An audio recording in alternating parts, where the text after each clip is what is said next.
The telecom sector is the latest to benefit from the leadership of Prime Minister Narendra Modi.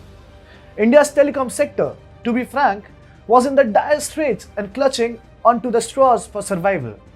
Now, some major reforms have been rolled out by the Modi government. These promise to change the telecom sector's health drastically. The competition will begin thriving in the telecom sector once again, and the sorrowful atmosphere is about to be eradicated. Here's how. Hi and welcome. You're watching TFI English, the national socio-political analysis arm of the TFI Media Group. I'm your host Tribhuvan, and in this video, I will tell you how PM Modi's revolutionary telecom reforms will transform the Indian telecom sector. Let's begin. India's telecom sector has been struggling for years now. Its downfall began right from the time when the 2G spectrum scam of the UPI era was exposed.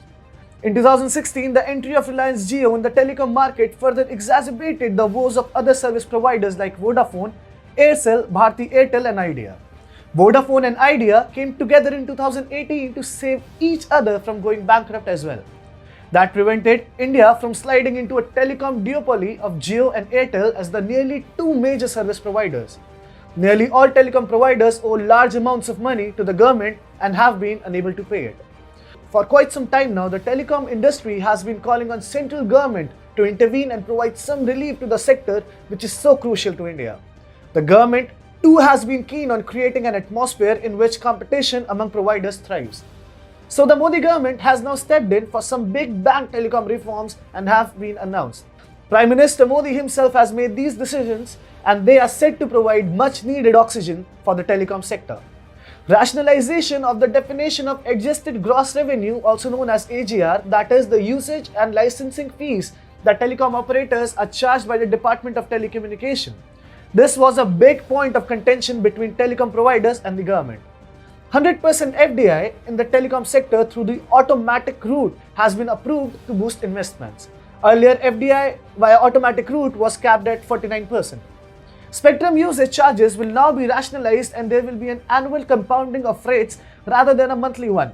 Penalty on payment of license fee, spectrum, usage charge and all kinds of charges would no longer apply.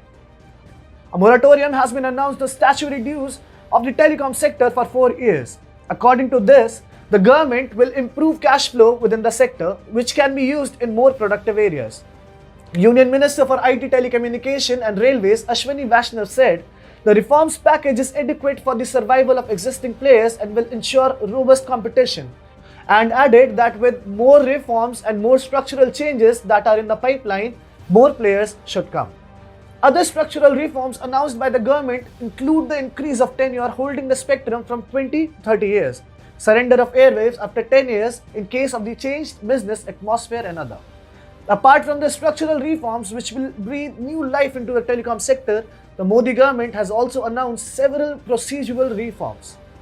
These include removal of cumbersome requirement of license of wireless equipment allowing self-KYC, e-KYC rate revision to only Rupee 1 and replacement of paper customer acquisition forms by Digital Storage of India. The moratorium of 4 years of statutory dues will immensely help the telecom sector in benefiting out of the reforms and building the ability to pay the government back in the next 4 years. So far, telecom service providers Vodafone, Idea and Airtel were struggling to find a way to pay the government all their dues. Bharti Airtel, Vodafone, Idea and Reliance Communication owed nearly 92,000 crore to the centre as the license fee and rupees 41,000 crore the spectrum usage fee alone. Further, an annual compounding of interest rates rather than a monthly one will provide tremendous legroom to telecom providers. With the competition and customer choice, the reform is set to boost 4G proliferation, infuse liquidity and lure investment in upcoming 5G networks. By far, the most important reform which the Modi government has announced is the redefinition of the term adjusted gross revenue.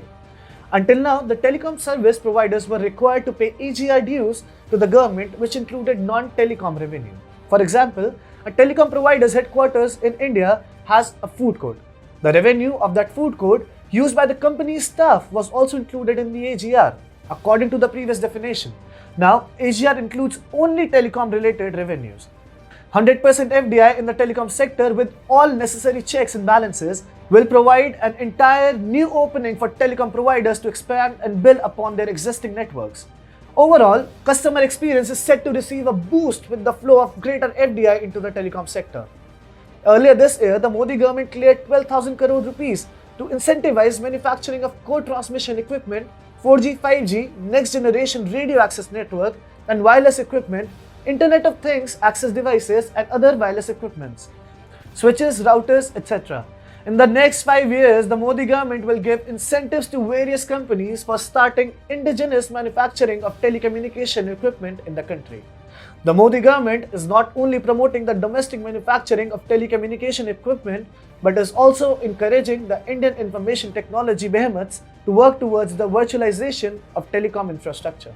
Soon enough, the reforms ushered in by the Modi government will form the bedrock of India's telecom sector, becoming one of the mightiest in the world.